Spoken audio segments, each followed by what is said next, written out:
So you mentioned you went to New York. You went there right after graduation? I moved, like the week after I graduated college. Because of your passion for musicals? Is that it? Partly. I mean, it's the second, when I was a kid, I mean, I don't even know how old I was, but as soon as I found out that there was a place called New York City, I was like, that's where I live. That's where I'm going to live. New York City? Yeah. City of dreams. That's great. Yeah, I just loved it. I was like, this small town shit is not for me. Yeah. So I moved to New York. I lived there for many years. I went to an acting school, like a conservatory. Had you been there before, or were you just going once cold? On like a chorus trip in high school. That's nice. And then I moved there. My senior year of college, I auditioned for a bunch of grad schools and did not get in. Thank God, because I would have so much six-figure debt right now. Ooh. Yeah, exactly. But I did get into this one-year conservatory that was sort of new and off the grid, and it was cheap. And it was a year-long conservatory, and there was a trip to Europe at the end of it. Nice. And I had exactly enough money. An uncle had passed and left me exactly the amount of money that the tuition was. And I was like, that's crazy. Here we go. Let's do it. Yeah. So what was the place called? It's not around anymore. It's called Gate. This guy, Gregory Abels. Gregory Abels Theater Training Exchange. Ensemble. Oh. Theater Exchange is better. Good guess.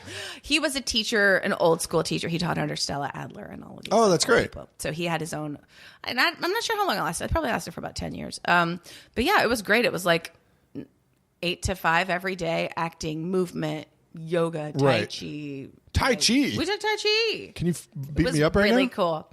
Absolutely not. But it was very I'm big, cool. but very weak. Yeah. And Tai Chi is one of those that's like, it's more about like slow movement, and then like.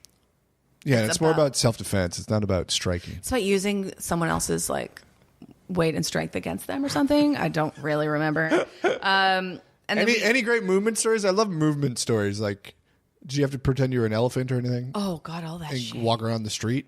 Oh God, no! Thank God they didn't like send us out into the wild, but we did the wild. But we did a lot of mask work. Oh, I loved mask work, and they brought in this weird European dude, like like blank, like a blank mask, right? Yeah, like the Jabberwockies or whatever that dance group was. Oh, I don't know, but sign me up.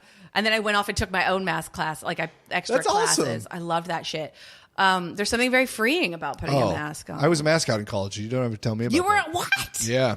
Oh my God. What was your costume? Goldie the Gopher at Minnesota. Shut. Dude, I've seen the most shy people jump into a suit and then become the most hilarious people because they're hidden in that anonymity. Yes. It's crazy. Did you watch that Chris Guest movie? I haven't yet. I feel like I'm going to hate it.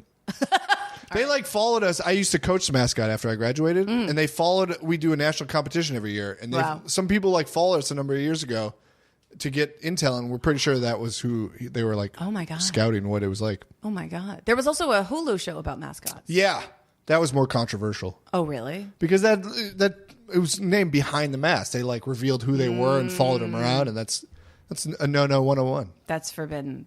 You don't show. You don't go behind the curtain. Well, you try not to, no. Yeah. You want to maintain the integrity of the character, Amy. I get it. Imagine if you saw Mickey with his head off. Disney would crumble. All of the child's dreams would be ruined and dashed. People would just drop dead. Yeah. It would be terrible. It would be like leftovers. Yeah, just dead. Gone. Bye.